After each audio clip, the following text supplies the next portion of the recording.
If you're not fighting for Medicare for all, then how can you call yourself a leftist? That's right. Now people are being exposed. That's what's happening. Exactly. The great unmasking. This is the great unmasking. Great unmasking. Yes, sir. Franco, would you like to say a few words? All right. I'm going to invite Franco up. Give him a round of applause, everybody.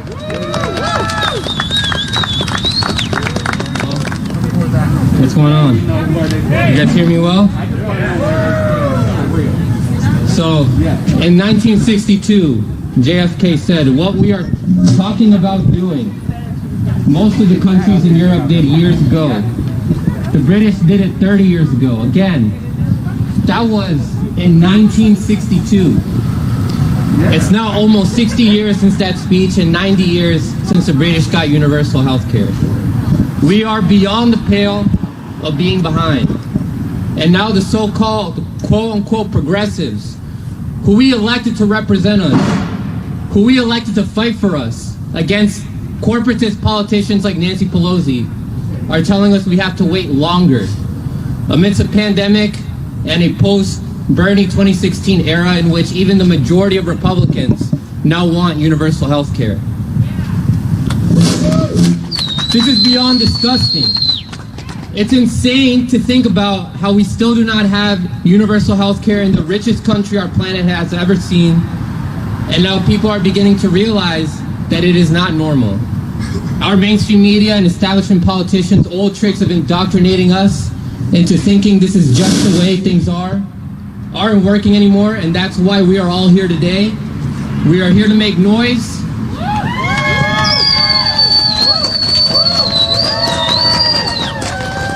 We are here to make noise for the millions of Americans who have died from lack of health care, men and women who have sacrificed their labor to enrich the elite of this country.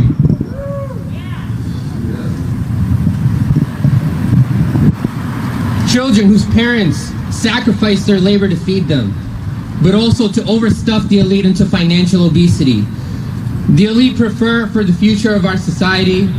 The elite prefer to live blissfully with their gluttonous addiction to money and the power instead of investing in our children for the future of our society.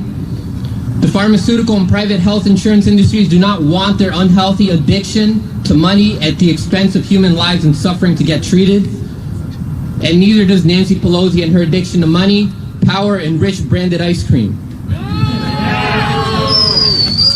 I'm really proud to see you all out here fighting.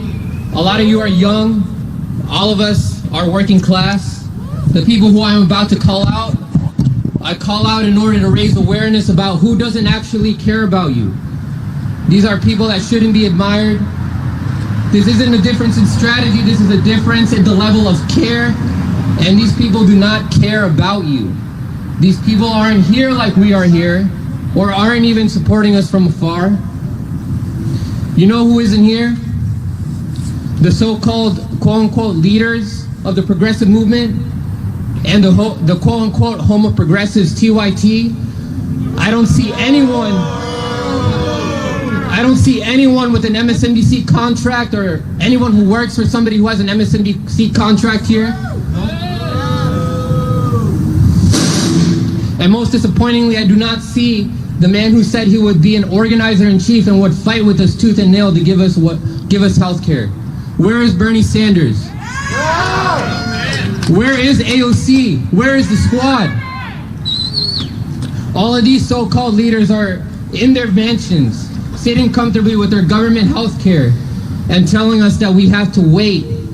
They're giving us excuses that are no different than the bought-out neocons like Mitch McConnell and Nancy Pelosi.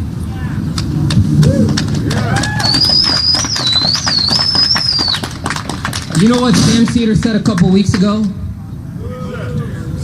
He said that universal health care would take 12 years at least to pass. According to a 2009 Harvard study, 45,000 Americans die every year from lack of health care. According to a PNHAP poll, 56 of adult Americans reported medical financial problems in 2019. How you doing, sir?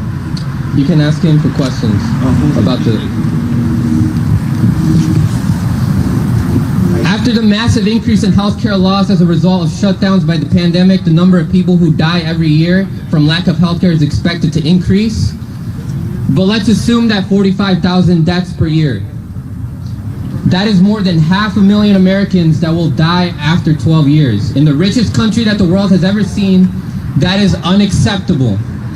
But that urgency doesn't seem to strike Sam Cedar to take action outside of electoral politics. Bitches got health care. Cenk Uygur was telling his audience lies about how we'll have a Republican if Nancy Pelosi isn't voted as Speaker. That is a disingenuous lie, and I wouldn't be surprised if his union-busting ego knows it's a lie. What kind of journalist or commentator with a platform that big doesn't do deep enough research to know that if Nancy Pelosi doesn't get the speakership position, that it would just go back to the House for another vote, still with the majority of Democrats, and vote again. And when they vote for a speaker again, the same conditions stand. No vote for anyone, not just Pelosi, but anyone, unless they agree to put an 80-plus year late policy, Medicare for all, up for a vote in the House during a pandemic.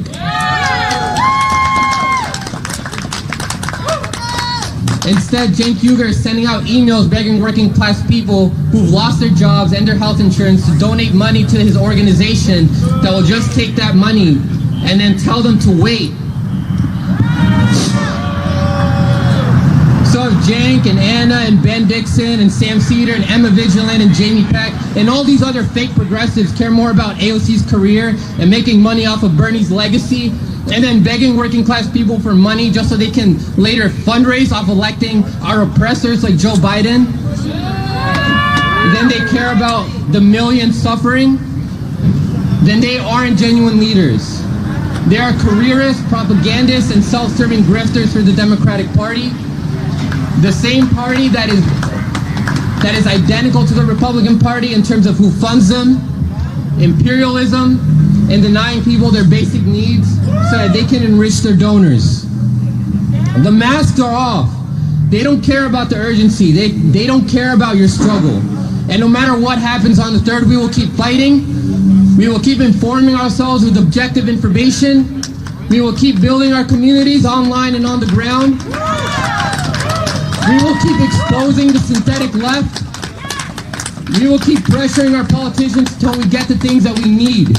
Thank you all so much. I love you all. Keep fighting.